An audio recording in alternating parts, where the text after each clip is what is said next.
नमस्कार, Shriram time news मध्ये मी कैलास सोनवणे आपले हार्दिक स्वागत करतो। सुरुवातीला पाहूया 24 तासातील ताज्या घडामोडी। माजी मंत्री स्वर्गीय रोहिदास पाटील यांच्या प्रथम जयंतीनिमित्त अभिवादनासह रक्तदान शिबिर व वृक्षारोपणाचा कार्यक्रम संपन्न। बिलाडी रोडवरील स्टॉर्च फॅक्टरीजवळ मशीनच्या गोठ्यावर वीज पडल्याने 5 मशीनचा होरपळून जागीच मृत्यू। एकात्मिक आदिवासी विकास प्रकल्पात न्यूक्लियस बजेट अंतर्गत धुळे जिल्ह्यातील आदिवासींना त्वरित लाभ देण्याची मागणी। आणि महानगरपालिकेची प्रशासकीय स्थायी समितीची सभा गुरुवारी दुपारी संपन्न। आता बातमीपत्र विस्ताराने। खान्देशचे नेते माजी मंत्री स्वर्गीय रोहिदास पाटील यांच्या प्रथम जयंतीनिमित्त देवपुरातील एसएसयूपीएस महाविद्यालयाच्या मैदानात असलेल्या त्यांच्या समाधीस्थळी अभिवादनाचा कार्यक्रम संपन्न झाला। यावेळी रक्तदान शिबिरासह वृक्षारोपणाच्या कार्यक्रमाचे आयोजन करण्यात आले होते। खान्देशचे नेते तथा माजी मंत्री स्वर्गीय रोहिदास पाटील यांच्या प्रथम जयंतीनिमित्ताने देवपुरातील एसएसयूपीएस महाविद्यालयाच्या मैदानात असलेल्या समाधीस्थळावर शुक्रवारी सकाळी अभिवादन सोहळ्याच्या कार्यक्रमाचे आयोजन करण्यात आले होते। यावेळी वृक्षारोपणासह रक्तदान शिबिराचे आयोजन करण्यात आले। सुरुवातीस स्वर्गीय रोहिदास पाटील यांच्या समाधीस्थळावर माजी आमदार कुणाल पाटील आणि अश्विनी कुणाल पाटील यांच्या हस्ते महापूजा करण्यात आली। या प्रसंगी लताबाई पाटील, ज्येष्ठ सुपुत्र उद्योगपती विनय पाटील, युवा नेते रायबा कुणाल पाटील यांनी ही महापूजा केली। त्यानंतर समाधी स्थळावर प्रार्थनेचे आयोजन करण्यात आले होते। हिंदू धर्मातील विविध 5 धर्मगुरूंच्या उपस्थितीत प्रार्थना झाली। यावेळी सर्व धर्म समभाव, सुख शांती आणि पृथ्वी तलावरील मानवजातीच्या कल्याणासाठी धर्मगुरूंनी प्रार्थना केली। त्यानंतर सार्वजनिक अभिवादन करून माजी मंत्री पाटील यांना श्रद्धांजली अर्पण करण्यात आली। तसेच माजी मंत्री रोहिदास पाटील यांच्या जयंतीचे औचित्य साधून एसएसयूपीएस सायन्स व आर्ट कॉलेज तर्फे समाधी स्थळाजवळ भव्य रक्तदान शिबिर व वृक्षारोपणाचा कार्यक्रम संपन्न झाला। रक्तदान शिबिराचे उद्घाटन व वृक्षारोपण उद्योजक विजय पाटील व माजी आमदार कुणाल पाटील यांच्या हस्ते करण्यात आले। याच प्रसंगी देवपूर चर्चचे ख्रिश्चन धर्मगुरू सागर कालू यांच्यासह असंख्य तरुणांनी स्वयंस्फूर्तीने रक्तदान केले। या प्रसंगी माजी मंत्री डॉक्टर हेमंत देशमुख, व्यंकट खंडू पाटील, लताबाई पाटील, मंगल देवरे, ज्येष्ठ सुपुत्र विनय पाटील, माजी आमदार कुणाल पाटील, अश्विनी कुणाल पाटील, शिवाजी पाटील, नेहल पाटील, डॉक्टर ममता पाटील, डॉक्टर शैलेंद्र पाटील, संगीता पाटील, शीतल पाटील, युवा नेते रायबा पाटील, माजी नगराध्यक्ष डॉक्टर रवींद्र देशमुख, राष्ट्रवादी काँग्रेसचे नेते श्यामकांत सनेर, माजी जिल्हा परिषद सभापती हर्षवर्धन दैते, माजी जिल्हा परिषद सभापती संग्राम पाटील, माजी सभापती संजीवनी सिसोदे, डॉक्टर माधुरी बापना, भाजपचे नेते डॉक्टर सुशील महाजन, निवृत्त न्यायाधीश जेटी देसले, शिवसेनेचे नेते अतुल सोनवणे, महेश मिस्त्री, प्रदेश काँग्रेसचे उपाध्यक्ष भाई नगराळे, प्रदेश सचिव युवराज करंकाळ, काँग्रेस शहराध्यक्ष डॉक्टर अनिल बांबरे, राष्ट्रवादी काँग्रेसचे शहर जिल्हाध्यक्ष रणजित भोसले, ज्येष्ठ नेते रमेश श्रीखंडे, महेश घुगे, पितांबर महाले, कृषी उत्पन्न आधार समितीचे सभापती बाजीराव पाटील, ज्येष्ठ नेते रंगराव कोतेकर, माजी सभापती गुलाबराव कोतेकर, खरेदी विक्री संघाचे चेअरमन लहू पाटील, दूध संघाचे चेअरमन वसंत पाटील, माजी सभापती भगवान गर्दे, बाजार समितीचे उपसभापती योगेश पाटील, डॉक्टर एस.टी. पाटील, तालुका काँग्रेस अध्यक्ष डॉक्टर दरबार सिंग गिरासे, संचालक साहेबराव करणार, साबीर खान, डॉक्टर दिलीप पाटील, बाजार समितीचे माजी प्रशासक रितेश पाटील, विद्यमान संचालक विशाल सैंदाने, खरेदी विक्री संचालक पंढरीनाथ पाटील, विलास देवरे, निखिल देवरे, डॉक्टर दत्ता परदेशी, एन.डी. पाटील, विश्वास शिंदे, ऋषिकेश ठाकरे, प्रकाश पाटील, पोपट शिंदे, कृषीभूषण भिका पाटील, सोमनाथ पाटील, गुणवंत देवरे, राजेंद्र देसले, साक्री तालुका काँग्रेस अध्यक्ष भानुदास गांगुर्डे, दीपक साळुंके, प्रज्योत देसले, प्रमोद सिसोदे, प्रमोद पाटील, प्रफुल्ल सिसोदे, बापू खैरनार, डॉक्टर दिनेश बच्चाव, आनंद पाटील, अरुण पाटील, धनराज महाले, गणेश गर्दे, हर्षल साळुंके, राजीव पाटील, हसन पठाण, सुरेश देसले, विलास पाटील, अरुण धुमाळ, बळराम राठोड, प्राचार्य एम.व्ही. पाटील, प्राचार्य रवींद्र वाघ, प्राचार्य हितेंद्र पाटील, प्राध्यापक जसपाल सिंग सिसोदिया आदी उपस्थित होते। शिवाजी विद्यापीठ संस्था दाजींच्या हातामध्ये 90-91 मध्ये आली आणि त्यानंतर त्याने विविध क्षेत्रामध्ये तांत्रिक शिक्षण, इंजिनिअरिंग, मेडिकल आणि बाकीच्या सगळ्या क्षेत्रात काम केलं, शाखा वाढवल्या आणि महाराष्ट्रामध्ये जो आज सुद्धा खूप तळाला आहे अशा प्रकारच्या या मागासलेल्या धुळे जिल्ह्याच्या विकासाकरता मोठा हातभार लागला। आपल्याला माहिती आहे की शिक्षणाशिवाय विकासाचं मूलभूत असं दुसरं कोणतं साधन नाही आणि म्हणून त्यांच्या त्या कामाला मी अभिवादन करतो। मुख्य काम त्यांचे मी जे पाहिलं तिच्या क्षेत्रामध्ये आहे आणि आज आपल्याला हा जो धुळे जिल्हा सर्वस्वी कोरडा जिल्हा, कोरडवाहू जिल्हा आणि म्हणून शेतीचं उत्पन्न नाही। मी 86 साली जेव्हा विकास बँकेचा अध्यक्ष झालो त्यावेळेला या जिल्ह्यातल्या 12 तालुक्यापैकी 8 तालुक्यामध्ये शाखाच बंद होत्या बँकेच्या, कारण लोकांची मोठ्या प्रमाणात थकबाकी होती पिकायचंच नाही. सरकारची फारशा त्यावेळेला योजना नसायच्या, त्यामुळे शेतकरी सगळीकडे थकलेला. त्यामुळे विकास बँक थकली, जिल्हा मध्यवर्ती बँक थकली. अनेक वेळा ती लिक्विडेशनपर्यंत आलेल्या परिस्थितीमध्ये दाजी या जिल्ह्याच्या या कामामध्ये आले. मी पाहिलं 1985-86 पासून त्यांनी अक्कलपाड्यासाठी काय केलं. एकदा असं आहे की एखाद्या ग्रस्तानं त्याची इमारत बांधली, 3-4 मजली इमारत बांधून झाली आणि रंगरंगोटी करण्यात तो दुर्दैवानं गतप्राण झाला. तर त्याचा मुलगा रंगरंगोटी करतो आणि मग सांगतो लोकांना, बघा मी केवढं घर बांधलं. घर त्याच्या बापानं बांधलेलं असतं. आज तुम्हाला या जिल्ह्याच्या विकासामध्ये शिक्षण सोडा, पण शेतीच्या विकासामध्ये जेवढ्या तुम्हाला योजना दिसतील, अक्कलपाडा घ्या तुम्ही, टाकीवरचे बंधारे घ्या तुम्ही, आता होणारा हा जो प्रकल्प आहे याचं पाणी घेतं आहे आता जामफळ घ्या, याच्यामध्ये दाजींचं मुख्य काम आहे. धुळे शहराजवळील बिलाडी रोडवरील स्टार्च फॅक्टरीजवळ गुरुवारी रात्री एका म्हशींच्या गोठ्यावर वीज पडल्याने 5 म्हशींचा होरपळून जागीच मृत्यू झालाय.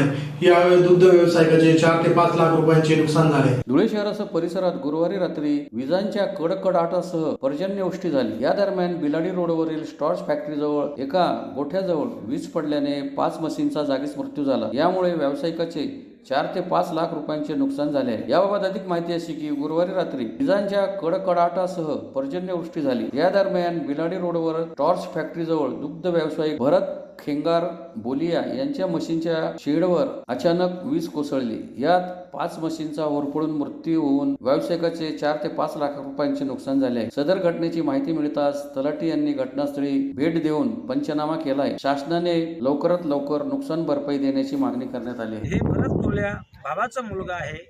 त्याच्या या म्हशी रात्री 7 ते 7:30च्या दरम्यान 12 वादनानं वीज पडली आणि 5 म्हशी मेल्या. आमची शेतीवाडी जे म्हणत ते आमचे हेच आहे. 4 ते 5 लाखाचं नुकसान झालेलं आहे. आम्ही गरीब लोक आहोत, आम्हाला दुसरी शेतीवाडी नाही, आमची ही शेतीवाडी आहे.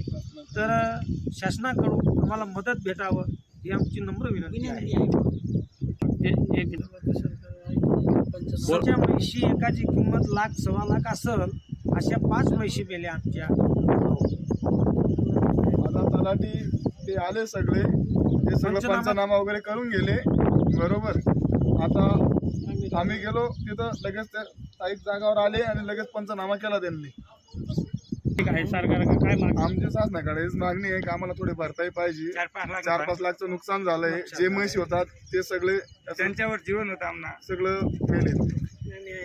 एकात्मिक आदिवासी विकास प्रकल्पात न्यूक्लियस बजेट अंतर्गत धुळे जिल्ह्यातील आदिवासींना त्वरित लाभ द्यावा या मागणीसाठी भिल समाज विकास मंच शिंदखेडातर्फे जिल्हाधिकारी कार्यालयासमोर निदर्शने करून निवेदन देण्यात आले. एकात्मिक आदिवासी विकास प्रकल्पात न्यूक्लियस बजेट अंतर्गत धुळे जिल्ह्यातील आदिवासींना त्वरित लाभ मिळवून द्यावा अशी मागणी भिल समाज विकास मंच शिंदखेडातर्फे जिल्हाधिकाऱ्यांना निवेदनाद्वारे करण्यात आली आहे. निवेदनात म्हटले आहे की एकात्मिक आदिवासी विकास प्रकल्पात न्यूक्लियस बजेटमध्ये आदिवासींना विविध योजनेअंतर्गत लाभ देण्यात येतो. शिंदखेडा, धुळे, शिरपूर व साक्री तालुक्यातून यासाठी 150 ते 250 अर्ज 4 महिन्यापूर्वी जीएसटी बिलांसह दाखल करण्यात आलेली आहेत, परंतु अद्याप पावतो लाभार्थ्यांना लाभ देण्यात आलेला नाही. येत्या 8 दिवसात याची चौकशी करून न्याय न मिळाल्यास नाशिक आयुक्तालय येथे आंदोलनाचा इशारा निवेदनाद्वारे देण्यात आला आहे. यावेळी भिल समाज विकास मंच संस्थापक अध्यक्ष दीपक गैरे, जिल्हा सचिव अशोक सोनवणे, अशोक धुळकर, तालुकाध्यक्ष बापू ठाकरे, रवींद्र बोरसे, कैलास ठाकरे, अशोक ठाकरे, महेंद्र मालचे, रामभाऊ मालचे, दिलीप मालचे, श्यामदेव भिल आदी उपस्थित होते. जवाहर जिंदाबाद. मी दीपक गैरे.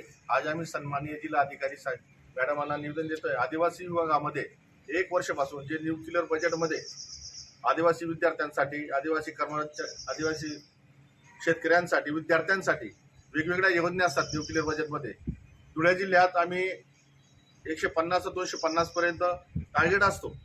त्या किराणा असेल, मिनी स्टॉल असेल, याच्यासाठी आमचे 8 ते 10 महिने झाले प्रकरण दाखल करायला. आम्ही जीएसटी बिल दिला, परंतु आदिवासी विभाग धुळे यांनी आतापर्यंत आम्हाला प्रकरण 8 ते 9 महिने झाले. प्रकरणातले आतापर्यंत आम्हाला मंजूर झाले असेल. आम्ही जीएसटी बिल दिला, परंतु आम्हाला ते आतापर्यंत देत नाहीत. कारण आम्हाला आता शंका वाटायला लागली का आदिवासी विभागातला पैसा, जो धुळे जिल्ह्यातला पैसा आहे, तो इतरत्र वळला गेला नाही. आणि आमचे जे 25 आमदार आहेत, झाकण जुल्हे आमदार आहेत, आदिवासींच्या कुठल्याही प्रश्नावर ते विषय मांडत नाहीत. म्हणून आमचा राग आम्ही आता सन्माननीय जिल्हाधिकारी मॅडमांना निवेदन देऊन आदिवासी विभागाचा आमचा जो धुळे जिल्ह्यातला जो न्यूक्लिअर बजेटमध्ये योजना आहेत आमचे जे मिनी स्टॉल आहेत किराणा आहेत हे आम्हाला 8 दिवसात आत मिळाले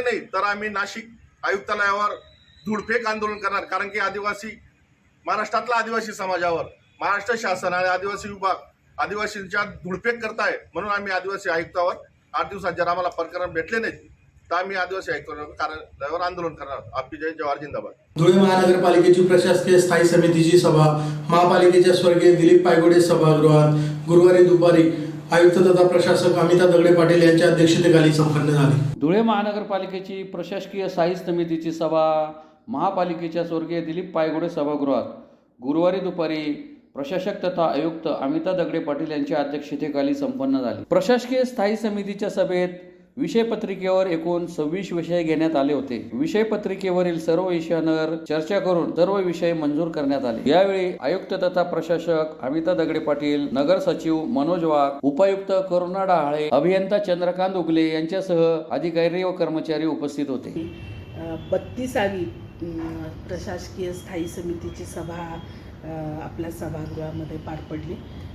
यामध्ये बहुतांशी विषय हे इमर्जन्सीमध्ये आम्ही जी काही कामं केली होती आणि त्या कामं केली, खर्च केला आणि त्याला कार्योत्तर मंजुरी देण्याचे विषय आजचे पटलावर होते. जास्तीत जास्त विषय तेच होते. आणि त्यानंतर आपली जी आरोग्य यंत्रणा आहे, सुतिकागृह, आपली रेग्युलर दवाखाने वगैरे, आरोग्य केंद्र, या ठिकाणी औषधं, इक्विपमेंट्स आणि बाकीचं काही साहित्य घेण्यासाठीचं आपला एक वार्षिक निविदेचा एक विषय होता. त्या विषयाला पण आपण आज मान्यता, आर्थिक आणि प्रशासकीय मान्यता दिलेली आहे. त्याच्यासोबतच आपल्याकडे जे लिपिक टंकलेखक जे डेटा एंट्री ऑपरेटर काम करतात त्यांचा कालावधी संपतोय आता 6 महिन्याचा, तर त्याला 6 महिन्याची मुदत वाढ देण्याचा एक विषय होता, त्याला मान्यता दिली. त्याच्यानंतर जिल्हास्तर नगरोत्थान, दलितेतर वस्ती याच्यामधली काही कामं होती, त्याचे टेंडर झाले होते, तर त्या टेंडरना मान्यता देण्याचा विषय आज आपला याच्या पुढे होता, तर त्याला मान्यता दिलं. आपल्याला माहिती की सावतामाळी मार्केट जे आपलं आहे तिथल्या सगळ्या गाळेधारकांची मुदत संपली, त्यांचं ॲडव्हान्स पोझिशन आहे तिथं. मधल्या काळात माननीय तेव्हाचे उपमुख्यमंत्री आणि आताचे मुख्यमंत्री महोदय श्री फडणवीस साहेबांनी आपल्याला तिथे 10 कोटी रुपयेचा निधी शॉपिंग मॉल बांधण्यासाठी दिला होता. तर त्याचं आपलं टेंडर, त्याच्या सगळ्या मान्यता होऊन ते टेंडर मंजुरीला आज होतं. तर ते टेंडरला मंजुरी देण्याचा विषय होता, त्याला पण आपण मान्यता दिली. भविष्यामध्ये एक चांगलं शॉपिंग कॉम्प्लेक्स महिलांसाठी तिथं होईल अशी आशा आहे. आणि बाकीचे विषय जे रेग्युलर कार्योत्तर मंजुरीचे होते त्याच्याला आपण मान्यता आजच्या सभेमध्ये दिली. पुन्हा एक नजर ठळक घडामोडींवर.